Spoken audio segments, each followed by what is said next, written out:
네, 2부 시작하겠습니다. 2부 첫 번째 뉴스는요. 역시 이제 전기요금 관련 뉴스입니다. 뭐 트위터나 여기저기 많이 나왔던 뉴스인데 2019년 12월 30일에 나온 뉴스입니다. 가정용 전기요금 할인 혜택 없앤다. 사실상 24,700원 인상이라는 제목으로 나온 뉴스입니다. 이제 어떤 분들은 이 뉴스를 보고 전 세대, 그러니까 전 가구에 뭐 균등하게 24,000원이 오르는 게 아닌데 왜 제목을 이렇게 뽑았냐, 이게 너무 선동적이 아니냐, 이렇게 말씀하셨는데요. 현재 이제 이 할인 혜택을 받는 가구가 180만 가구 정도 되거든요. 정확히 말하면 181만 9천 가구입니다. 그러니까 퉁쳐서 대략 한 200만 가구 정도 됩니다.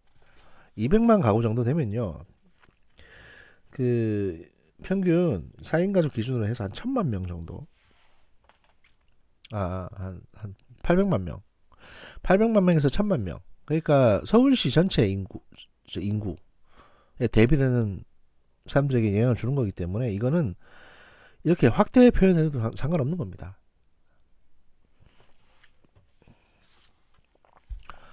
그 전체 인구의 한 5분의 1 정도에 지금 해당이 되는데 당연히 이렇게 확대 해석할 수 있죠. 어떻게 보면 이게 무슨 내용이냐, 내용 설명을 해드리면 전기료를 덜 쓴 가정이 받던 전기요금 할인 혜택이 내년부터 사라지는 겁니다. 올해 기준으로 181만 9천 가구에 약 450억 원의 요금을 깎아주는 것으로 추정되는 제도였는데요. 이게 이제 가구당 24,700원이었죠. 그러니까 450억 원을 181만 9천 가구로 나누니까 이렇게 되는 겁니다. 혜택을 받는 가게 입장에서는 사실상 전기요금이 오르게 되는 겁니다. 전기요금 인상에 시동이 걸렸다는 해석이 나옵니다. 반면 전통시장의 경우, 그러니까 재래시장이요. 요금 인하 혜택을 6개월간 연장하기로 했습니다. 탈원전 정책으로 비용 부담이 늘어난 한국전력의 부담을 줄이면서 내년 총선을 앞두고 반발이 있을 수 있는 전통시장에 대해서는 생색용으로 제도를 유지하는 게 아니냐는 지적이 나옵니다. 이건 쭉 내용을 보니까 이런 지적이 합당합니다. 왜냐하면 똑같은 이유로 제도를 없애고 똑같은 이유로 제도를 연장하겠다고 했거든요.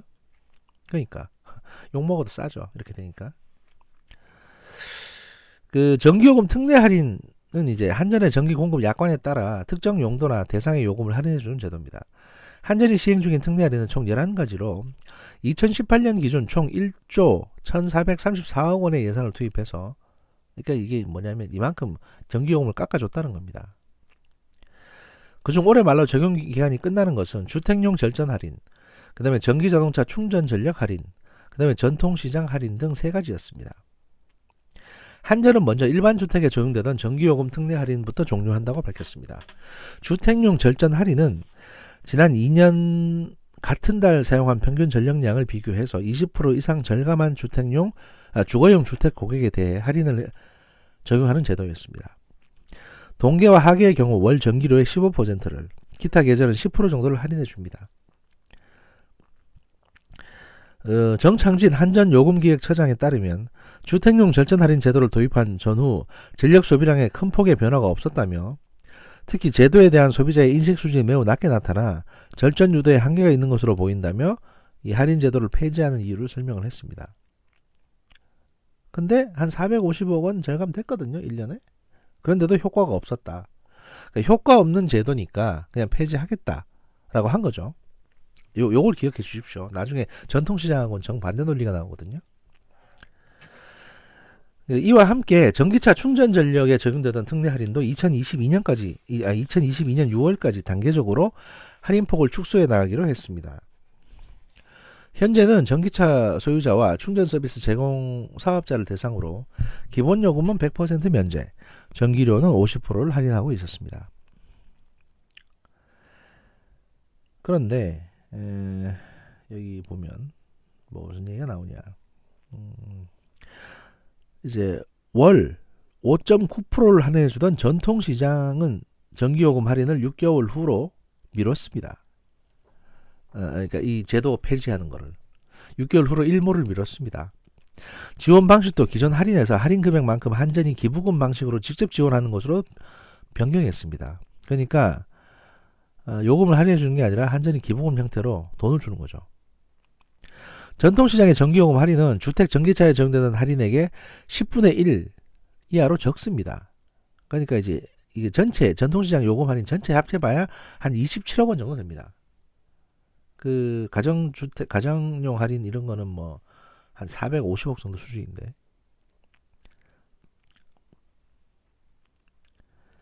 그리고 전기차 요금 할인은 330억 원 수준이거든요. 근데 전통시장 요금 할인은 한 27억 원이니까 10분의 1 수준으로 적은데도 불구하고 이거는 유지하겠다는 겁니다. 왜냐?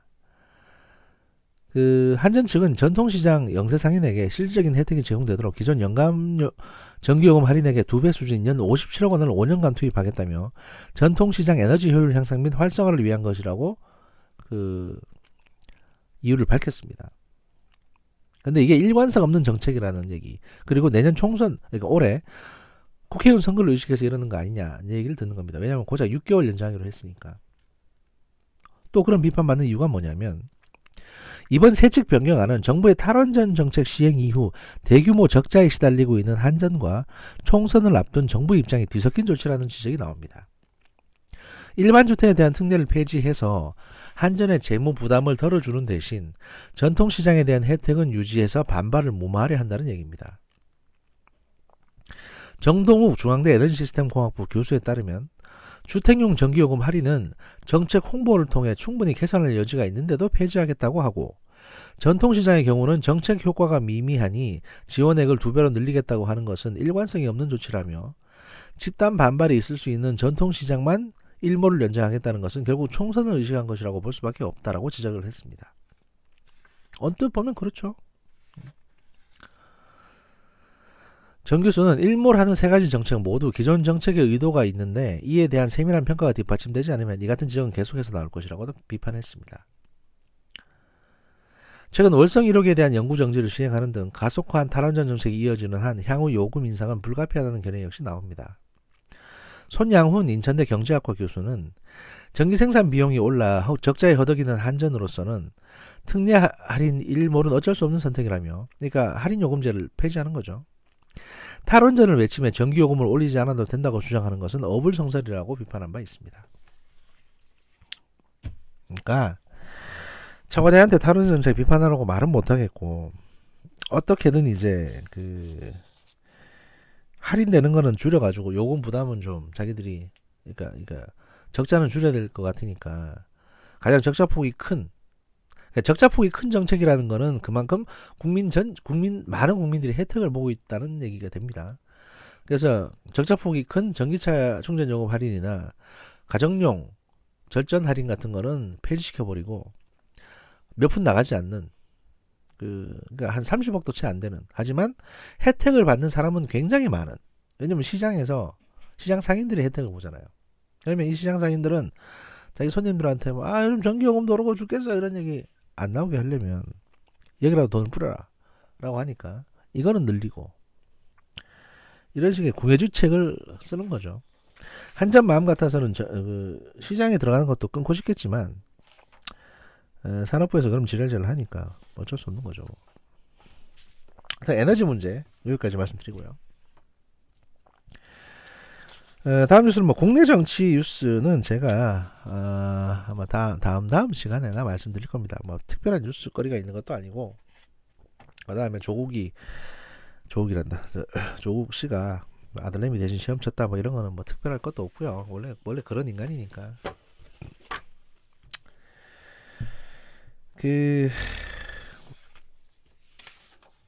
그냥 할 거 없고, 제가 지금 말씀드릴 거는 이제 군사 안보 분야 얘기를 좀 하고자 합니다. 엊그저께 뭐 이란 그 특수부대 사령관이 이라크를 방문했다가 미국의 공격을 받아서 이제 죽었습니다. 이거 가지고 이제 뭐 이란하고 미국 사이에 전면전이 날 수 있다 뭐 이런 식으로 생각하시는 분들이 계시는 것 같은데요. 그런 상황은 벌어지지 않을 겁니다. 왜냐하면 이 죽은 이 특수부대 사령관, 이 양반이 굉장히 학살을 많이 한 사람입니다. 거의 전쟁 범죄자 수준입니다. 이란의 실세라고는 불리지만 거의 전쟁 범죄자 수준으로 대량 학살을 많이 한 사람이고, 그 다음에 이제 물론 IS하고 싸우는데 협조를 많이 하긴 했습니다만, 또 한 측면에서는 시아파 관련이 이제 이라크 반군들, 그러니까 그 아시다시피 수니파하고 시아파로 나눠져 있는데 사우디아라비아가 수니파 계열이고 이란이 시아파 계열이거든요. 그런데 이라크는 이 두 개가 섞여 있습니다. 근데 이라크가 이제 무너지면서 그 시아파 쪽 사람들이 이제 득세를 하기 시작했는데 숫자가 어느 정도 많다 보니까 얘들을 규합해가지고 제2의 IS 같은 친이란 그 군사 조직 또는 이제 군사 세력화하는 형태로 해서 이라크 영토의 절반 가량을 이란으로 그냥 붙여버리려고 하는 시도를 얘가 하고 있었습니다. 마치 이제 그 우크라이나 반군을 러시아가 지원하는 거하고 비슷한 얘기입니다. 이렇게 되면 이 지역 내에 이란 내에서 또 한 번 내전이 벌어질 수 있고요. 이런 중동에서 발생할 수 있는 내전을 막기 위해서 미국이 선제적인 조치를 한 겁니다. 일종의 경고죠. 요까지만 해라 라는 식의. 이건 단순히 트위터로 배틀 뜨다가 뭐 죽였다거나 또는 뭐 이런 문제가 아닙니다. 전쟁을 막기 위해서 공격하는 거지. 전쟁을 하고자 했다면 이란 대통령궁에 토마호크를 날리지 뭐하러 저 이라크를 방문한 이 인간을 죽이겠습니까? 확대해서 가실 필요 없습니다. 또 미국은 가급적이면 전면전을 지금 안 하려고 하고 있습니다. 왜냐면 돈이 너무 많이 들어가서 전쟁을 뭐 물론 트럼프 대선 앞두고 뭐 어떤 분들도 이런 얘기 하십니다. 뭐 탄핵이 됐기 때문에 하원에서 이것 때문에 트럼프가 다급하니까 전쟁하려고 하는데 이건 진짜 아주 근시안적인 행위입니다. 그 민주당 정부에서나 가능한 거지 공화당 정부에서는 이런 식으로 전쟁 안 합니다. 그리고 트럼프는 굳이 전쟁 같은 거 없어도 전쟁을 안 하겠다. 오바마가 일으켜놓은 많은 전쟁들을 그만 줄이고 미국의 이익을 위해서 집중하겠다. 이렇게 해서 지금 대통령이 된 사람인데 트럼프가 지금 전쟁 일으키면요 오히려 다음 대통령 선거 떨어집니다. 트럼프는 전쟁광은 아니에요. 막말을 하고 뭐 하는 사람이지만 싸움을 좋아하면 그냥 싸우지 막말을 하지 않습니다. 그럼 뭐 그거 하고 또 이제 뭐 이란 그 지도자 죽은 거 하고 또 뭐 김정은도 저런 식으로 죽을지 모른다 뭐 이런 얘기를 하시는 분들이 계시는데 그것도 또 아닙니다. 그 우리가 이제 이란 문제에 대해서 보면서 좀 조심하셔야 될 게 뭐냐면 지금 북한의 이제 핵미사일 그러니까 고체연료 아마 북한이 새로 개발하고 있다는 게 그 고체연료로 작동되는 대륙간 탄도탄인데 다탄두가 달려있는 미사일일 가능성이 높습니다. 제가 트위터에 몇 번 썼었는데 이건 이제 완전히 독립된 군사적인 무기체계가 되는 거거든요. 그리고 현재 중국이나 미국이 갖고 있을 법한 탄도미사일이 되는 겁니다. 북한이 과연 이런 기술력이 있냐? 당연히 북한의 순수한 기술력은 아니죠. 과거 러시아 과학자들이 들어와서 도와주는 거지. 그럼 러시아 기술입니다. 그냥 뭔 북한 자체 기술이겠어요 이게. 북한 조립 생산만 하는 거고 러시아 기술이죠. 그럼 그 돈은 어디서 들어오냐? 이란이나 시리아가 대주고 있는 겁니다. 왜냐하면 개발하면 나눠 쓰기 위해서. 북한이 개발을 하고 이란이나 시리아는 고체연료 로켓을 자체 보유할 수 있게 되지 않습니까? 과거 이란도 독자적으로 해보려고 했는데 뭔가 만들어 놓으면 이스라엘이 와서 폭격을 했거든요. 그래서 못했습니다. 결국 북한에서 생산하고 이걸 이제 이란이 수입하는 형태로 했기 때문에 개발 비용을 이란에서 대주는 겁니다. 일종의 그 뭡니까 저기 그 있잖아요 그 펀드 모으는 거 뭐 물건 개발하겠다고 갑자기 기억이 안 나네. 와디즈인가 아니 뭐라고 그러더라고. 갑자기 기억이 안 나네 이게. 하여튼 그 왜 뭐 물건 만들겠다고 이제 펀딩하는 거 있잖아요. 소셜 펀딩 그런 겁니다. 북한이 이제 그런 제안을 한 거예요. 국제시장에 국제사회에 그 악의축 국가들을 대상으로 해서 소셜 펀딩 합니다. 그 고체연료를 사용하는 대륙간 탄도미사일을 만들 거고요. 핵탄두가 탑재되어 있을 겁니다. 지금 펀딩 해주시는 분에게는 제가 미사일 한 발 더 드려요. 라는 식으로 소셜 펀딩을 했고 이란이나 시리아가 거기에 돈을 댄 겁니다. 그렇게 생산이 되면 완성이 되면 그걸 수출을 할 거죠. 몰래. 그걸 미국이 모르겠습니까? 알지 당연히. 그럼 그 대금은 뭘로 받냐? 처음에는 이제 돈으로 받았는데 이 돈이 문제가 생기다 보니까 이제 비트코인으로 받으려고 하는 거죠. 그래서 미국이 이란을 계속 때리는 이유가 바로 그겁니다. 야, 핵 보유할 생각하지 마. 야, 북한에 돈 주지도 마. 이게 단순히 여기저기 끊어져 있는 게 아니라 다 연결되어 있는 구조인 겁니다. 원래 삼성도 그렇잖아요. 삼성이 갤럭시를 개발해가지고 생산은 중국에서 하고 판매는 우리가 하지 않습니까? 미국에 가장 많이 팔죠. 뭐 그런 식입니다. 그런 단순한 구조가 아니기 때문에 뭐 미국이 이란 땅에 성적을 꽂기 위해서 이란하고 전면전을 할 가능성은 없고요. 이렇게 알아들을 만큼 두들기고 그 다음에 이란이 한 발 물러서면 되는 겁니다. 이란도 바보가 아니거든요. 과거 같은 전면전, 재래식 전쟁은 생기지 않습니다. 너무 그거 기대하지 마십시오. 그래서 이제 제가 군사 분야 얘기를 좀 하려고 그러는데 이게 어디 갔냐? 군사 분야 얘기를 하려고 하는데 됐고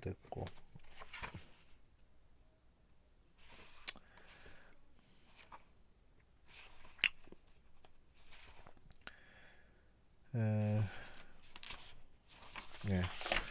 다른 거는 나중에 말씀드리고 군사 분야 내용이 좀 많아가지고 요거는 이제 3부에서 따로 말씀드리고요. 그 이란 관련한 뉴스가 두 개가 나온 게 있어서 요것만 말씀드리겠습니다. 12월 28일 날 나온 뉴스인데요. 중국과 러시아, 이란이 미국을 겨냥해서 합동 해상 군사 훈련을 개시했다는 겁니다.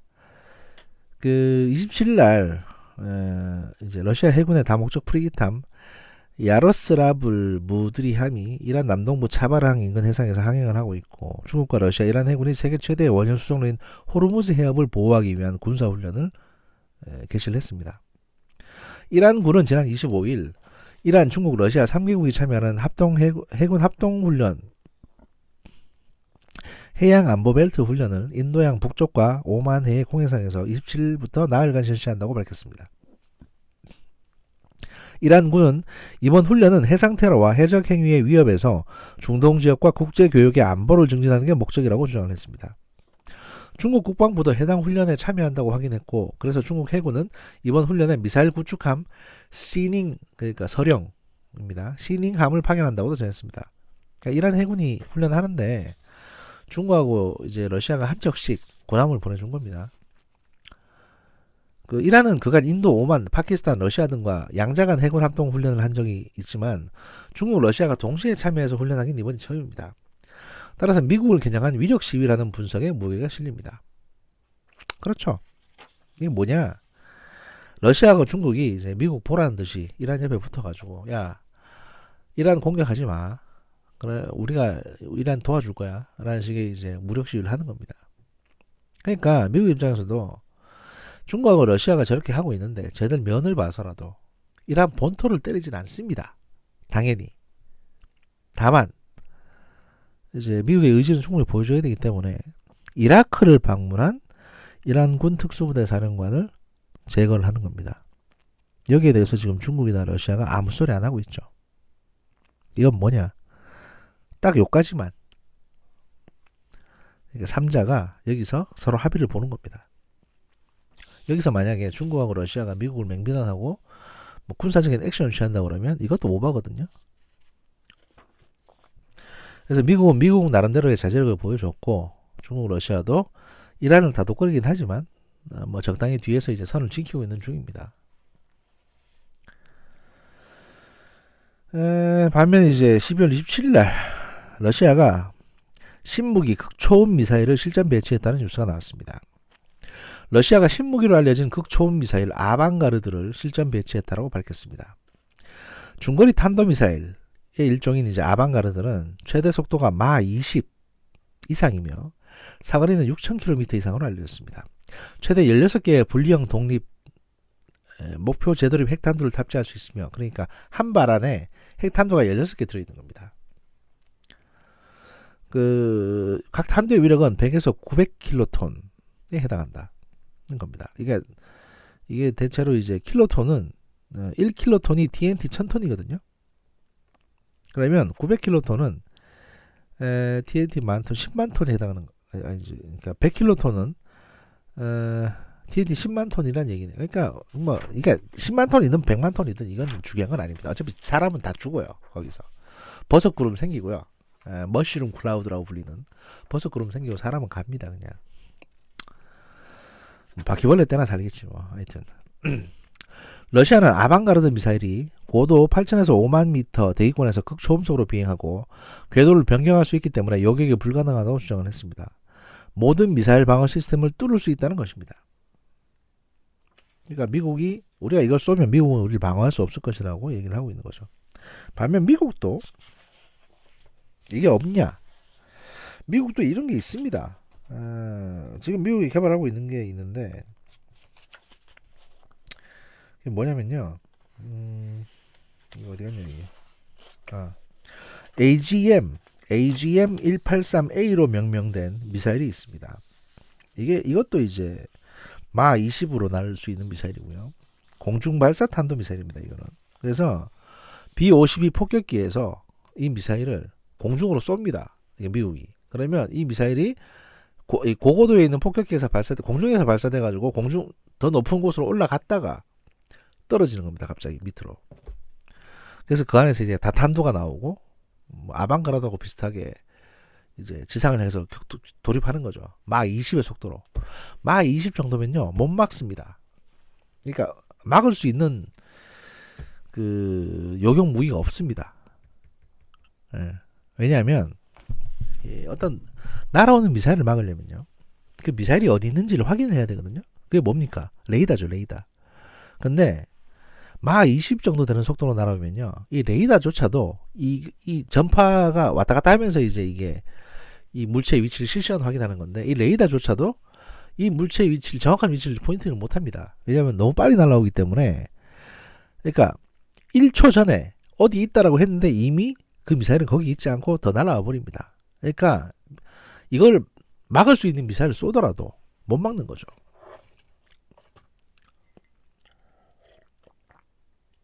그러면 이렇게 마 20으로 날아오는 미사일을 어떻게 그럼 아예 못 막는 거냐? 어떻게 막을 수 있는 방법이 없냐?